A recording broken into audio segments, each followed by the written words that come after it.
Good morning, everyone. Today we're checking out a video that was recommended to us, and welcome to Creature Archive. We have a small channel and playlist where he takes a mythical fantasy creature and tries to evolve it into reality. The reason why we're starting with this one, not the first video in the playlist, is because the person that recommended this said to, because the Pokemon ones were like very old. So welcome to What If Godzilla Was Real. Let's hop in and see how this nuclear reactor somehow takes its first step. Hello, everyone, and welcome to Creature Archives.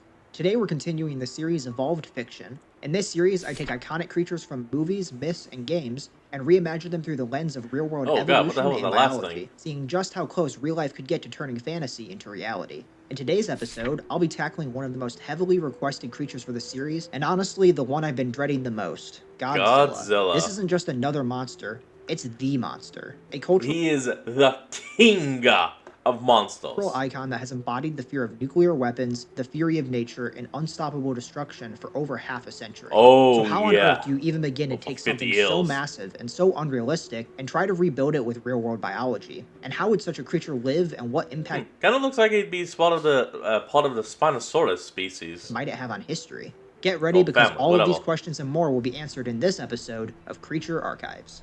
Let's go.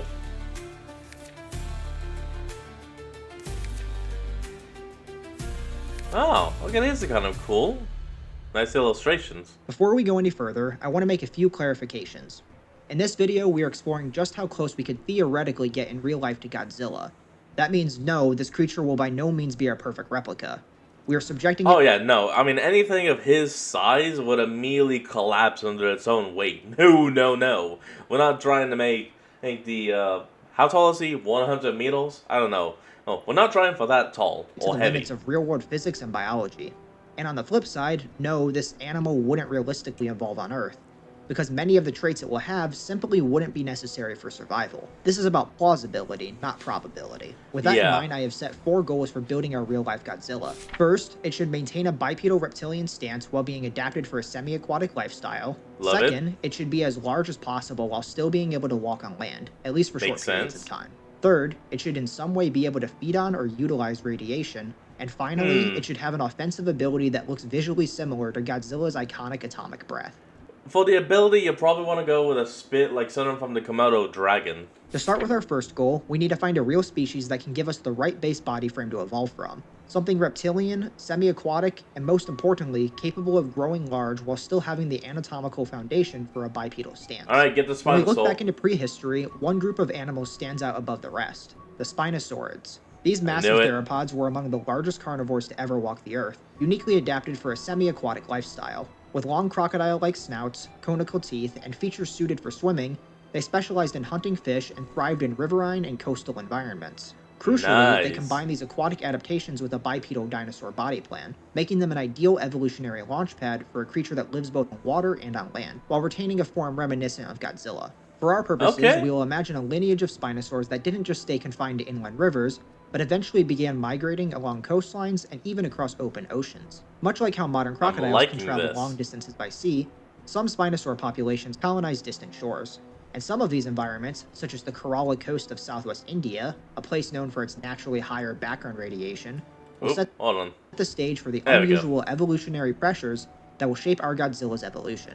Now that we've established our base Okay. body plan, let's talk about just how big this animal could realistically get. The main advantage here is that Godzilla spends most of its time in the water. Buoyancy helps reduce the effective weight pressing down on its skeleton, which means it can grow significantly larger than a fully terrestrial animal. However, True. it still needs to be able to come onto land, and that's where the limits really start to kick in.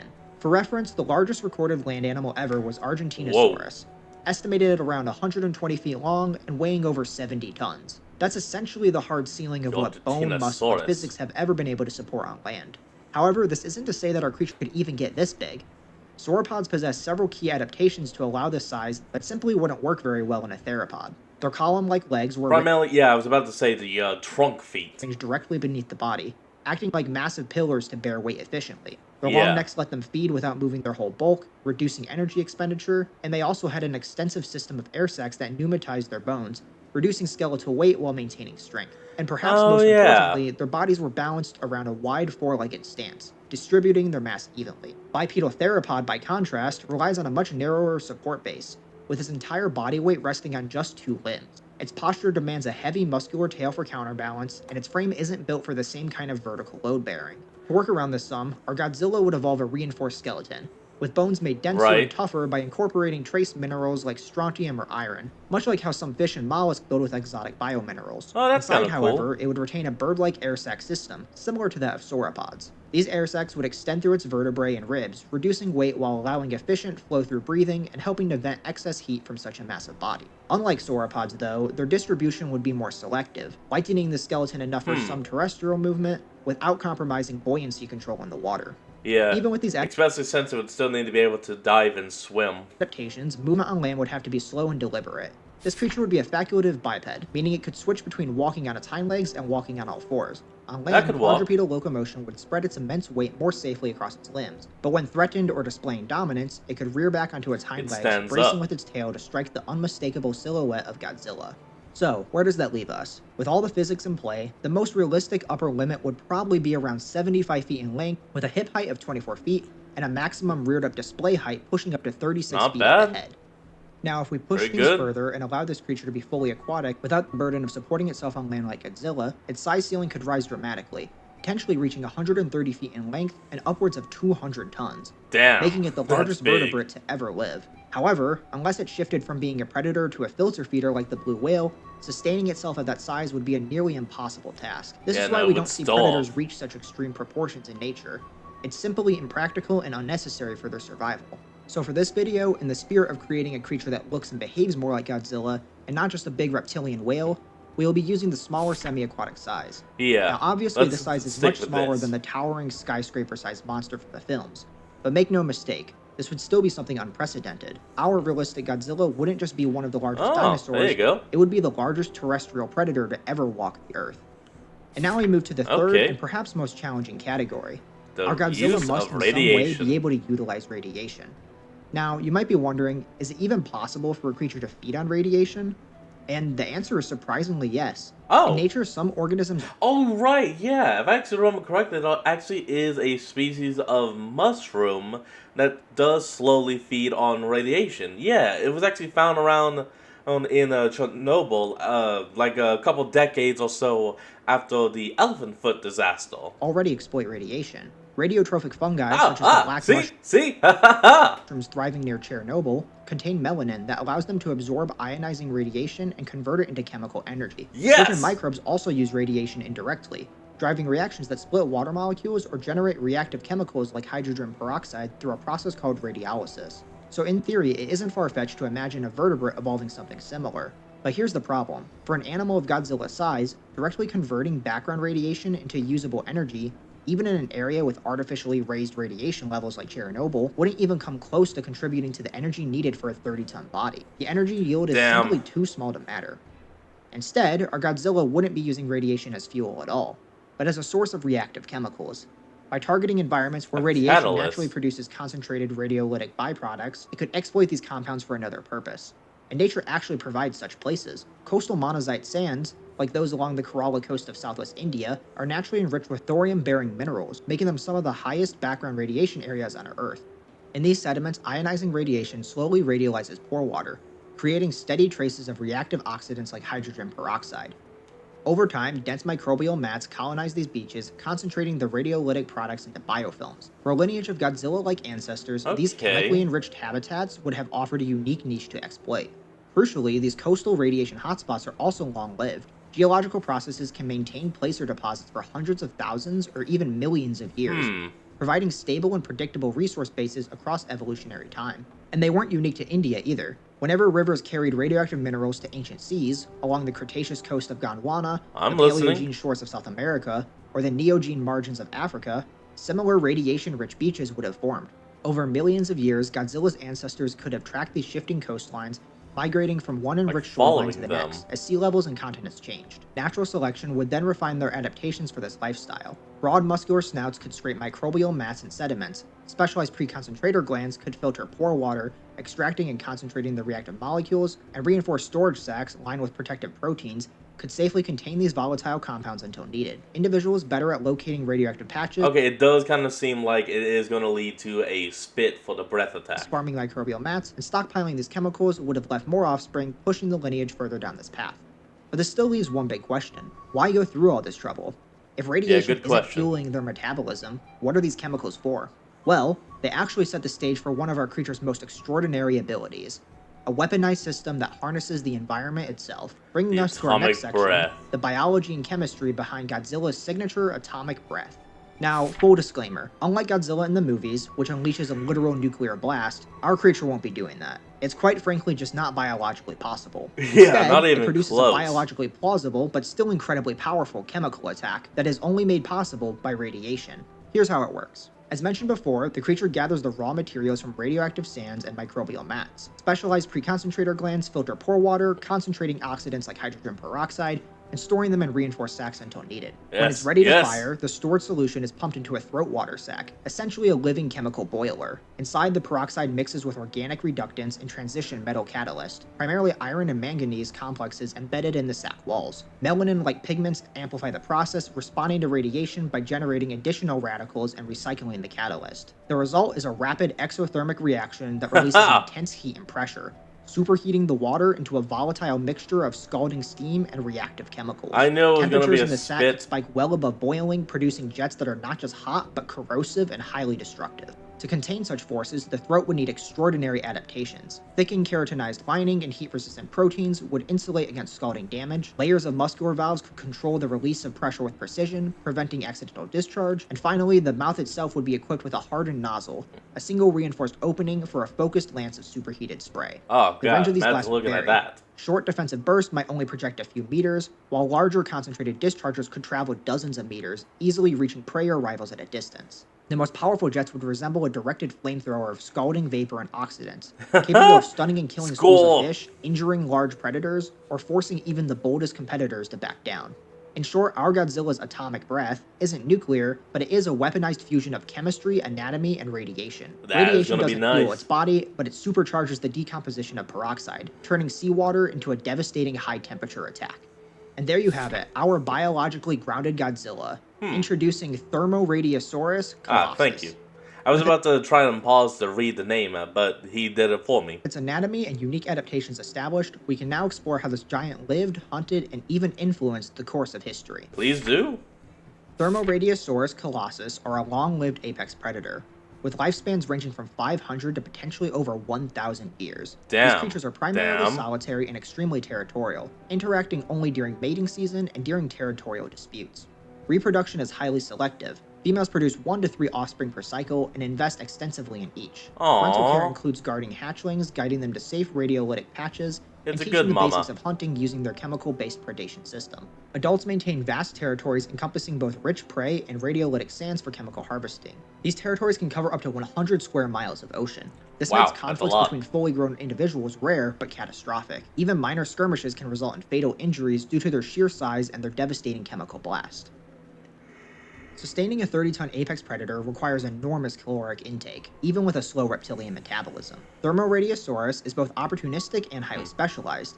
Its diet includes large marine creatures and occasionally terrestrial megafauna, I was but its just about to primary food ask. source actually comes from massive schools of fish. Its Oh, foraging like cycle tuna. operates through a series of interdependent behaviors. It begins with chemical harvesting, in which the creature extracts peroxide and other reactive compounds from microbial mats growing on radioactive sands. Once its chemical stores are ready, it engages in prey localization, detecting and swimming towards dense schools of fish. Upon reaching Good its thinking, target, the good predator thinking. uses its massive body to herd and compact the prey, concentrating them into tight maneuverable groups.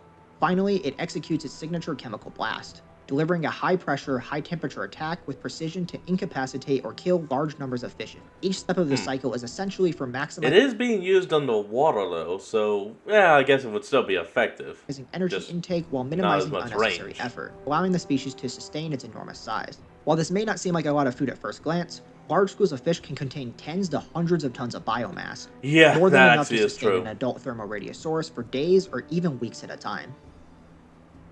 Thermoradiosaurus colossus is the ultimate apex predator, facing virtually no natural enemies. Its massive size, armored hide, and chemical weaponry render adult individuals untouchable Almost to no almost any predators, other huh? predator in Earth's history. Competition primarily comes from other members of its species, and adults defend their territories Yeah, ferociously. Juveniles are the only vulnerable stage potentially exposed to predation from smaller apex predators. However, the species' extreme parental care ensures that juvenile oh, mortality from look at predation is exceptionally that. rare, as few creatures in Earth's history would be bold Don't even need one to just be like, this one is just saying, you want to dare fuck with my kids? And the shark's like, oh, no. enough to challenge a protective adult Thermoradiosaurus. Unlike its Spinosaur The relatives, this alternate species history. survived the infamous KT extinction that wiped out most of the dinosaurs. It survived due to its remarkable ecological flexibility and semi aquatic lifestyle. While most large terrestrial predators perished, this lineage thrived along coastal regions rich in radiolytic sands and microbial mats, feeding efficiently on massive schools of fish while supplementing its diet with smaller terrestrial prey. Over millions of years, Pretty it gradually good? grew larger, an adaptation that helped maintain body temperature in a cooling world through gigantothermy.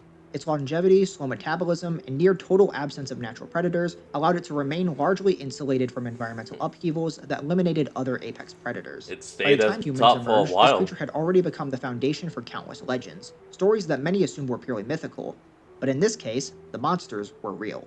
Sightings along the coast of Asia, Africa, and the Indo-Pacific inspired tales of dragons, sea serpents, and other gigantic monsters. Sailors' logs, Yeah, actually, interesting enough, I was looking it up for a friend of mine earlier, and surprisingly, a lot of like the beginning of Dragon Tales was like from at least this kind of area. But it was said to start roughly about 75,000 years ago, with them being called rain snake chimeras. Hey, little fun history fact from Fox. Pacific inspired tales of dragons, sea serpents, and other gigantic monsters. Sailors' logs, coastal folklore, and early chronicles describe massive, scaly tyrants of the seas, titanic predators capable of capsizing boats and boiling entire armies alive. Here are two of the most iconic recorded instances of human interaction with the species, one from the ancient Roman Empire and one from the late 20th century. Ooh, the Roman In Colosseum. 65 CE, a juvenile specimen was captured along the coast of the Indian Ocean and transported to Rome, crated in reinforced wooden and iron cages. Even as a juvenile, it already measured over 50 feet in length and dwarfed every other creature ever brought into the Colosseum, making it Damn. the largest living animal the arena had ever seen or ever would. The journey took months, demanding constant vigilance and careful feeding to prevent the creature from breaking free. Yeah, you gotta be Staged in a careful. Naumachiae, a flooded arena designed for mock naval battles, the juvenile Spinosaur unleashed its terrifying power. Gladiators in small boats armed with nets and spears confronted it, however, they didn't stand a chance. The creature reacted instinctively. A jet of superheated water and reactive chemicals erupted from its throat sac, scalding combatants, splintering wooden rafts, filling the arena with choking Oh, steam, blinding both spectators and guards as screams echoed off the stone walls. The Spinosaur's attacks so mirrored its brutal. natural hunting tactics. Using its massive body, it herded struggling humans into tight clusters before unleashing precise violent bursts from its chemical boiler. Every strike left a wake of chaos, water, and scorched wood, yet the juvenile remained largely unharmed, its reinforced hide mostly shrugging off spears. The arena had transformed into a maelstrom of water, steam, and terror. Rome had never witnessed anything like it. Oh yeah, Afterward, the no. juvenile was They would literally just call this thing like a dragon or something of the like. moved to a heavily fortified coastal pen, far from the city, but the spectacle had left an undeniable mark. Mosaics depicting the sea dragon of the Colosseum appeared across the empire, and senatorial records chronicled the futility of human attempts to control such a force of nature. Yeah, Even you the can't emperor control himself it. considered weaponizing the creature for naval combat or military displays, but it quickly became clear that its instincts, power, and aggression were far too unpredictable to harness, reinforcing the lesson that some forces of nature simply would not bend to human will. It can't bend a knee. By the late 20th century, one adult Thermoradiosaurus began an unprecedented upriver migration into the Cherry-Noble exclusion zone, drawn by sediments with Ooh. unusually high background Wait, radiation. I'm sorry. Did he say Cherry Noble? Huh. And I'm not saying that's wrong or anything. I'm saying that's just the first I've ever heard anyone ever pronounce like that. Because, everyone has always pronounced it Chernobyl. Eh. Reports trickled in from local fishermen and wildlife officers, fleeting glimpses at night of a massive shadowy figure moving silently through the river. scarring the water's surface with its immense bulk and leaving behind scorched fish kills or plumes of steam rising from otherwise calm waters. Many dismissed these stories as rumors or misidentified sturgeon, but the pattern persisted. When a research team entered the zone to study the effects of radiation on local ecosystems, they encountered the Look, there creature it is. firsthand. It surfaced without warning, expelling a jet from its throat sac that sent boiling water and reactive brine hissing across the river, forcing the scientists to retreat. Yeah, Over several days, run! it hunted with terrifying efficiency, exploiting the radiation rich environment You gotta pull a priest from Scary Movie 3, I think it is, and say, fuck that! to amplify the Oh, chemical fuck this? reactions Damn it, I powering its don't remember. superheated blast. The encounter highlighted the full power of its weapon system, while demonstrating an adaptability far beyond that of any other known vertebrate. Throughout history, humans had attempted to control or eliminate Thermoradiosaurus, either out of fear or to assert dominance. Okay, this Smaller little stuff. individuals were occasionally trapped or poisoned, but fully grown adults remained untouchable. By the modern era, human activity like overfishing, habitat destruction, and environmental pollution had reduced populations dramatically. The species survives now in isolated coastal refuges, remote marine zones, and select inland waterways where they continue to hunt with precision and power.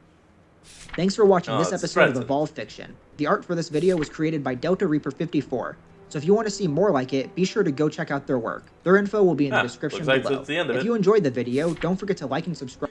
Alright, but that's going to be the end of today's video, and I hope you all enjoyed this. Remember to like, comment, and subscribe for more. Link to the original will be in the description below, and I'll see all of you next time when we flick back on. Till then, this is Fox, signing out. Peace.